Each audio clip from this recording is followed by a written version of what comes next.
Bonjour, aujourd'hui un focus sur une plante particulière du potager, le panais.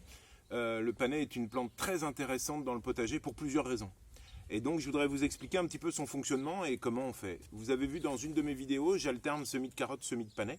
Moi je vais vous montrer un petit peu toute l'histoire de ce panais dans le potager, parce qu'il va mettre 2 ans et il va se ressemer tout seul. Alors, au départ, bien sûr, il faut une graine. Vous la voyez là, donc je refais pas de pub, mais Biogerm est un super fournisseur de graines. J'utilise donc du panais de la variété Long Hurlums qui est très profond, très blanc. On part donc d'une graine. Voilà, vous pouvez observer. Zoom.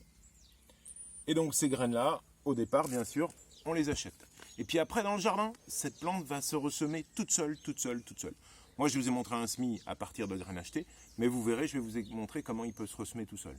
Alors, le panais, je le sème au mois de mars, on est d'accord. Et à partir de septembre-octobre, je récolte. Alors là, dans mon potager, j'ai ceux de l'année dernière. Donc, je vous présente le panais. Le panais est une grande racine, très grande, beaucoup plus grande qu'une carotte, avec un feuillage très caractéristique, d'accord, et très odorant. Il descend très très profondément, et encore celui-là est petit, puisqu'on a 40, 60, 80 cm en profondeur. Alors, il m'intéresse pour plusieurs raisons. Parce qu'il est très bon gustativement, je vais vous parler un petit peu des recettes, mais surtout il va aller défoncer le sol en profondeur. Et donc il va me permettre de vraiment travailler mon sol en profondeur. Donc cette plante-là, moi elle m'intéresse parce que je la récolte, mais aussi parce qu'elle travaille mon sol. Alors, on la récolte pratiquement à partir de septembre-octobre, donc vous voyez une belle racine blanche, et puis on nettoie juste cette partie-là. Vous voyez que vous avez un cœur très fibreux, donc quand on l'épluche, on prend que la partie blanche qui est ici, voilà, et pas le cœur, voilà. Cette racine blanche, elle est intéressante parce qu'elle est utilisée soit en purée, vous mettez 1/3 de panais, 2/3 de pommes de terre, voilà, soit directement en pot-au-feu avec une viande type bourguignon, bœuf, et vous allez voir, ça donne un super goût. Voilà, donc vous apercevez bien sûr cette plante. Alors l'intérêt de cette plante, la première année, elle fait son feuillage, ses racines, vous les récoltez. Mais un conseil, laissez-en dans le jardin, comme moi j'en laisse régulièrement, d'accord, parce que il va grainer. Alors, juste une petite précision, je fais du potager en but et quelquefois j'ai mes copains, les campagnols, qui viennent manger mon panais. Et vous voyez ici le reste, alors j'en ai laissé un peu pour eux. C'est pas volontaire, mais ça fait partie du spectacle. Vous voyez que mon panais était en terre, le campagnol est venu dessus, il m'a tout dévoré de l'intérieur, parce que pour lui aussi c'est un super festin. Voilà, donc, mars on sème, avril, mai, juin, juillet il pousse, juillet, août, septembre, octobre, novembre, à partir de novembre on peut les ramasser, je ramasse tout l'hiver, ça gèle pas, aucun problème, et je cuisine ces racines, super.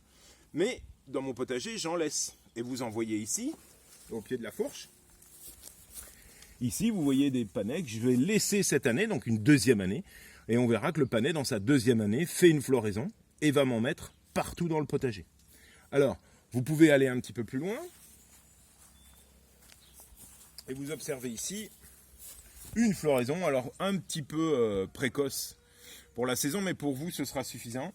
Une belle floraison jaune, très intéressante pour les auxiliaires, et il commence à faire bien sûr ses graines. D'accord? Donc, deux possibilités, laissez fleurir 2-3 pieds dans le potager, vous verrez, il y aura plein de mouches, entre autres, et des mouches intéressantes, je pense aux cirfes, puisque les cirfes ont une ressemblance avec les guêpes, mais ce sont des mouches, des diptères, et donc vous avez une super floraison. Et après, vous allez avoir des graines qui vont se ressemer partout dans le jardin, et vous allez avoir, comme ici dans ma petite truelle, je vous ai prélevé, gentiment, regardez ces 3 feuilles, il faut bien les observer, comme ça vous saurez le reconnaître, le semis de panais qui s'est refait tout seul, bien sûr, dans le jardin. Et laissez-le, il va pouvoir gentiment coloniser, comme il l'a fait ici sur ma plate-bande. Regardez. Vous en avez ici, et vous en avez ici.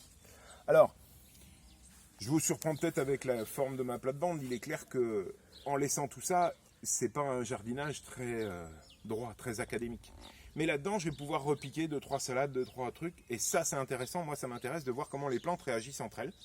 Et donc, vous voyez aussi que on peut tout à fait laisser grainer des plantes. Je répète, le panais, il va mettre 1 an et vous le récoltez, mais si vous le laissez une deuxième année, il va fleurir, servir de support aux auxiliaires, et puis après se ressemer.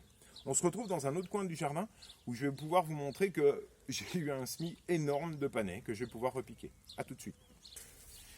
Bonjour, donc la suite du panais. Le panais, vous l'avez vu, il a grainé, et regardez, dans mon jardin d'ornement, ça devient carrément une mauvaise herbe, j'en ai partout, observez-les ici. Et bien là, j'en ai vraiment un semis assez intéressant que je vais pouvoir reprendre et repiquer dans mon jardin. Voilà, je vous invite vraiment, quand vous avez des légumes, laissez-en 1 ou 2, au moins pour les auxiliaires, laissez-le faire leur cycle, et vous les verrez, laissez un radis pareil, vous verrez sa floraison blanche, etc., etc. Là, on est sur un légume qui dure sur 2 ans, bisannuel, tel que le panais. Voilà, bonne dégustation de panais, et j'espère vous avoir donné envie de semer du panais et d'y goûter. Voilà, à bientôt.